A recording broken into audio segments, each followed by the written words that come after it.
quick Forever Love formula. And last week I sent an email out asking all of you what is your burning questions on dating and relationships, because we're getting down to the end of the year, the holidays are coming, and I want you to have that amazing man in your life, just and he's on your arm when you show up for those holiday parties or you go to visit your family. You don't have to hear ever again from your mother, um, when are you going to meet someone? Believe me, I used to be there. Um, but so the first question that I'm going to answer is, how do you know if a man is a scammer or if he's really for real with online dating? And this is a really good question because, number one, online dating works. I met my husband on Match.com. My clients meet their significant other on online dating. I have friends that have met their husband on online dating. So it definitely works. And you don't want to get on there like you're afraid or there's a bunch of scammers on here. You want to get on online dating with an open mind, a positive mind to what's really possible, that you could actually meet the one on online dating.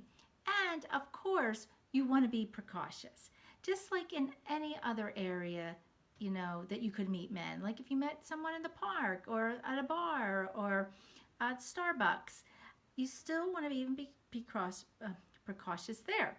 And there's a little bit extra things that you can look out for online dating that I'm going to tell you. Number one, look at the pictures.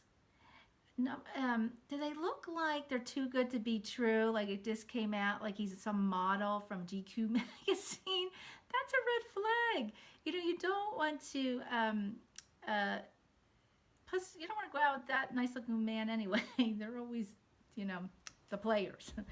um, but because these scammers, what they do is they copy and paste a photo from online and then they put it in the profile. So, and do you just see one photo of this guy, or do you see a couple of photos like him doing things? And it looks real. You can get a sense for this. And the other thing is, how is their profile? Does that seem kind of like odd? It doesn't seem real. It seems canned. That's another red flag. And then even when they send you an email, does that seem kind of canned and weird? Is it not personal? They're not like mentioning something about themselves or something about you.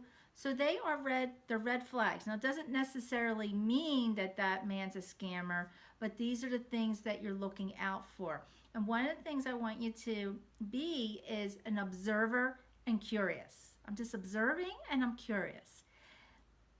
The other thing that you want to do too is, and I talk about this in my Meet Your Mr. Right online program, is that you want to have about 2 to 3 email conversations and then moving on to 2 to 3 phone conversations and then meeting in person. Don't ever meet someone online without first doing that, because this is what builds trust. It builds rapport. You keep asking questions, and you'll see if there are any red flags when you're having conversations. Like those red flags could be, you're asking questions and he's dodging them, or he doesn't give you a full answer. Something just doesn't seem to add up. He, might even, and after a while, because you're human, there's going to be a slip. So the slip could be like, maybe he said he doesn't have any siblings and somehow he slipped out. He went to visit his sister in Colorado, You're going to notice it if you be aware, and tuning to your feelings. Like you're going to know, you're going to get that gut feeling like, something seems kind of off to me here. And so the other thing is, before I meet him, I would definitely get his full name, and you Google it. Is he on LinkedIn? Is he on Facebook?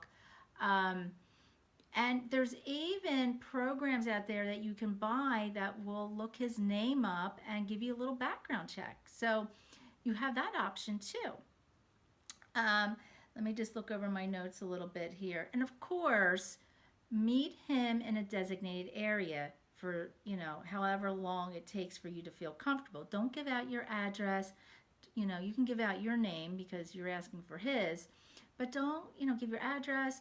And even when you start to get to know them, you're still, if you've been out like on 4 or 5 dates, you're still being curious. You're still being an observer. You're still tuning in to your gut feeling, your intuition, because you have that as a woman innately in you, and your feminine is that intuition. Um, and so there's a couple things that you could, look out for. And just, remember, there's a lot of good guys on online dating. Yeah, do a few of these scammers slip in? They do. But you can be smart, and you can be curious, and you can be aware and be the observer, and you can meet a great guy with online. So I hope that helps with that question. If you have more questions about that, please email me back. And bye for now.